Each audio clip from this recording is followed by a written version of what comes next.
السلام عليكم ورحمة الله وبركاته. الحمد لله كفى وسلام على عباده الذين اصطفى. ഏറ്റവും ഉത്തമരും ഉദാത്യരും ഉത്കൃഷ്ടരുമായ മുഅ്മിനുകളെ, സത്യവിശ്വാസികളെ, മഹാനായ പണ്ഡിതന്മാർ, അല്ലാഹുവിന്റെ സൂഫിയാക്കളാകുന്ന സച്ചരിതരായ ഉലമാക്കൾ നമുക്ക് പഠിപ്പിച്ചു തരുന്ന ചില ഉപദേശങ്ങൾ, ആ ഉപദേശം അവര് പറയുന്നു നമ്മുടെ ഹൃദയത്തിന്റെ ചികിത്സകളാണ്. ഹൃദയത്തിൽ ധാരാളം രോഗങ്ങളുണ്ട്. മോശമായ ചിന്ത അത് ഹൃദയത്തിന്റെ രോഗമാണ്. ആ ചിന്ത കൊണ്ട് നമ്മുടെ ശരീരത്തിന് ധാരാളം അപകടങ്ങൾ വിളിച്ചു വരുത്തും. മോശമായ ചിന്ത വരുമ്പോൾ ആ ചിന്തയ്ക്ക് അനുസൃതമായി നമ്മൾ കാര്യങ്ങൾ പ്രവർത്തിച്ചു പോകും. കാരണം ആ മോശമായ ചിന്ത നമ്മുടെ ഹൃദയത്തിലേക്ക് ഇട്ടുതരുന്നത് പിശാച. ആ ചിന്തയിൽ നിന്നും രക്ഷപ്പെടണമെങ്കിൽ മഹാന്മാരായ പണ്ഡിതന്മാർ നമ്മളെ പഠിപ്പിക്കുന്ന 4 കാര്യങ്ങളുണ്ട്. അത് നമുക്ക് പഠിക്കാൻ അല്ലാഹു തൗഫീഖ് നൽകട്ടെ. ഈ കാലത്തെ സംബന്ധിച്ച് നമുക്കറിയാം, യുവത്വത്തിന്റെ വല്ലാത്ത പിടുത്തത്തിൽ അമർന്നുപോയ പല കോപ്രായങ്ങളുടെയും പല ദുരന്തങ്ങളുടെയും കാലഘട്ടമാണ്. ഇന്ന് ചെറുപ്പക്കാരൊക്കെ ചില വ്ളോഗർമാർക്ക് അടിമപ്പെട്ടുകൊണ്ട് അവരെയൊക്കെ റോൾ മോഡലാക്കി വെച്ചിരിക്കുകയാണ്.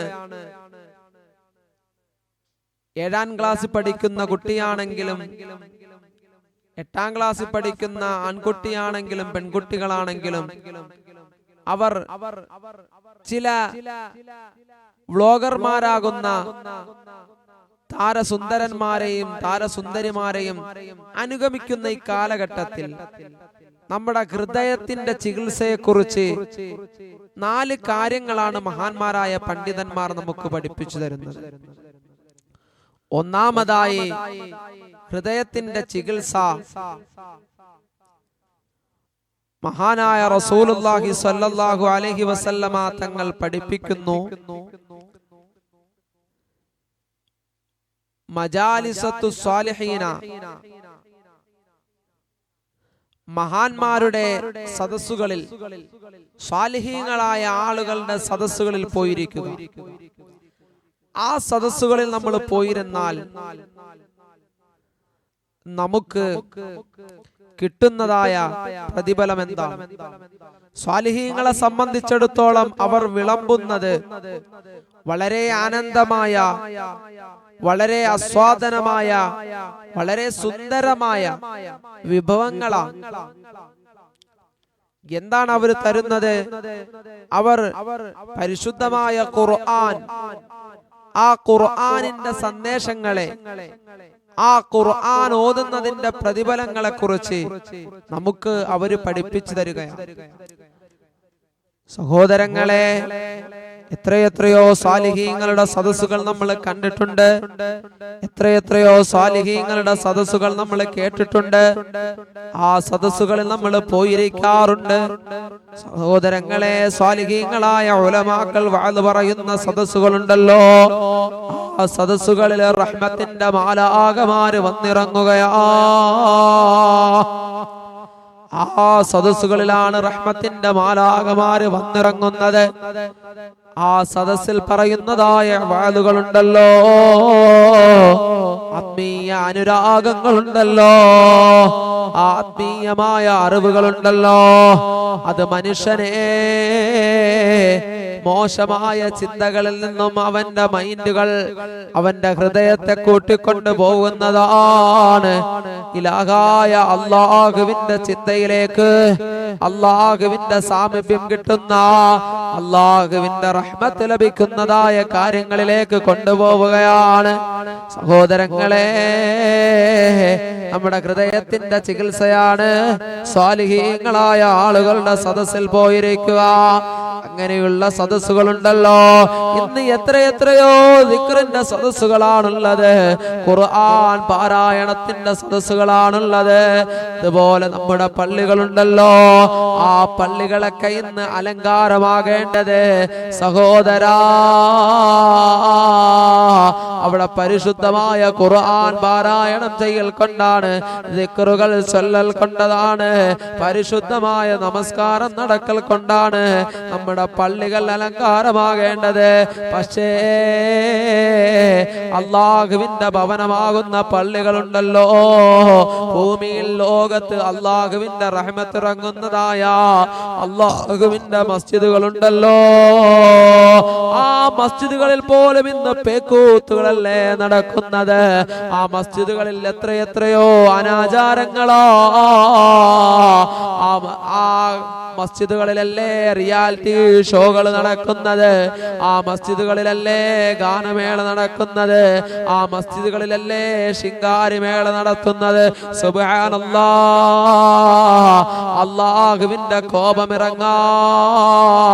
വേറെ ഒന്നും വേണ്ട ചെറുപ്പക്കാരാ, വേറെ ഒന്നും വേണ്ട ചെറുപ്പക്കാരേ, വേറെയൊന്നും വേണ്ട. പക്ഷേ ഹബീബായ മുഹമ്മദ് റസൂലുള്ളാഹി സ്വല്ലല്ലാഹു അലൈഹി വസല്ലമ തങ്ങൾ പറഞ്ഞു, നിങ്ങൾ പള്ളിയെ അലങ്കാരമാക്കേണ്ടത് ഇബാദത്ത് കൊണ്ടാ. സഹോദരങ്ങളെ, അബൂ ഹുറൈറ റളിയല്ലാഹു തആല അൻഹു മദീനത്തിന്റെ അങ്ങാടിയിലേക്ക് കടന്നു പോവുകയാ. ആ മദീനത്തിന്റെ അങ്ങാടിയിൽ കച്ചവടം ചെയ്തുകൊണ്ടിരിക്കുന്ന തന്റെ കൂട്ടുകാരാകുന്ന സ്വഹാബത്തിനെ വിളിക്കുന്നു. അല്ലയോ സഹോദരാ, അല്ലയോ സഹോദരങ്ങളെ, അല്ലാഹുവിന്റെ റസൂൽ സല്ലല്ലാഹു അലൈഹി വസല്ലമ തങ്ങളുടെ അതാ മദീനത്തിന്റെ പള്ളിയിൽ അനന്തരാവകാശം കൊടുക്കുകയാ. നിങ്ങൾ വന്നുകൊണ്ട് നിങ്ങളുടെ ഓഹരികളൊക്കെ വാങ്ങിച്ചു കൊണ്ടുപോവുക, നിങ്ങൾ വന്നുകൊണ്ട് നിങ്ങളുടെ പങ്കുകളൊക്കെ നിങ്ങൾ സ്വീകരിക്കുക. അങ്ങനെ സഹാബത്ത് വിചാരിച്ചു, അങ്ങനെ ആളുകൾ വിചാരിച്ചു, അല്ലാഹുവിന്റെ റസൂലിന്റെ മദീനത്തിന്റെ പള്ളിയിൽ ആളുകൾക്കുള്ള വിഭവങ്ങൾ കൊടുക്കുകയാ, ദിർഹമും ദീനാറും ഭക്ഷണമാണെന്ന് അവര് വിചാരിച്ചു. അങ്ങനെ അതാ അവരവിടെ അങ്ങാടിയിലെ കച്ചവടമെല്ലാം നിർത്തിവെച്ചുകൊണ്ട് അല്ലാഹുവിന്റെ റസൂൽ സല്ലല്ലാഹു അലൈഹി വസല്ലമ തങ്ങളുടെ മദീനത്തിന്റെ പള്ളിയിലേക്ക് കടന്നു വരികയാ. അങ്ങനെ ആളുകൾ അതാ ഒളു എടുത്തുകൊണ്ട് പള്ളിയിലേക്ക് കടന്നു വന്നു. ആ പള്ളിയിൽ നോക്കുമ്പോ 3 സദസ്സുകളാണുള്ളത്, 3 സദസ്സുകളാണുള്ളത്. മഹാനായ അബൂ ഹുറൈറ റളിയല്ലാഹു തആല അൻഹുവിനോട് ആളുകൾ ചോദിച്ചു, എവിടെ ഞങ്ങൾക്കുള്ള അനന്തരാവകാശം കൊടുക്കുന്നത്, ഞങ്ങൾക്കുള്ള അനന്തരാവകാശം എവിടെയാണ്? അബൂ ഹുറൈറ റളിയല്ലാഹു അൻഹു പറഞ്ഞു, സഹോദരങ്ങളെ, ആ കാണുന്ന ഖുർആനിന്റെ മജ്ലിസ് ഉണ്ടല്ലോ, അത് നിങ്ങളുടെ അനന്തരാവകാശമാ. അവിടെ പോയിരുന്നു കൊണ്ട് നിങ്ങൾ ആ ഖുർആനിന്റെ ഖുർആനിന്റെ ഓതലുകളുണ്ടല്ലോ, ആ ഖുർആനിന്റെ പാരായണമുണ്ടല്ലോ, ആ പാരായണം നിങ്ങൾ ശ്രവിക്കുക കൂട്ടരെ.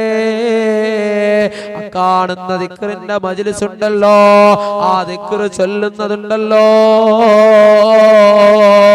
അതാണ് നിങ്ങൾക്കുള്ള മറ്റേ അനന്തരാവകാശം. അവിടെ പോയിരുന്നു കൊണ്ട് അവരോടൊപ്പം ചേർന്നിരുന്നു കൊണ്ട് നിങ്ങൾ ദിക്ർ ചൊല്ലുക. ആരെങ്കിലും അല്ലാഹുവിനെ ഓർത്തു കഴിഞ്ഞാൽ 70 റക്അത്ത് നമസ്കരിക്കുന്നതിനേക്കാൾ 70 റക്അത്ത് സുന്നത്ത് നമസ്കരിക്കുന്നതിനേക്കാളും പ്രതിഫലമല്ലേ അല്ലാഹുവിനെ ഓർക്കുക എന്നത്. ആ മജ്ലിസിൽ പോയിരുന്നു കൊണ്ട് നിങ്ങളുടെ അനന്തരാവകാശം നിങ്ങൾ സ്വീകരിക്കുക. കാണുന്ന ശറഈന്റെ വിധികൾ പറയുന്നതായ ഇൽമിന്റെ മജ്ലിസ് ഉണ്ടല്ലോ, ആ ഇൽമിന്റെ മജ്ലിസിൽ പോയിട്ട് മക്കളെ നിങ്ങൾക്കുള്ള അനന്തരാവകാശം നിങ്ങൾ പോയെടുക്കുക.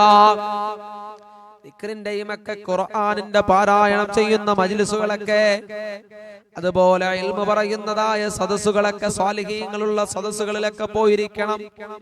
അവർ ഇതുപോലുള്ള ആനന്ദകരമായ ഹൃദയത്തെ നന്നാക്കുന്നതായ നല്ല നല്ല കാര്യങ്ങൾ നമുക്ക് അവർ നൽകുന്നതാണ്.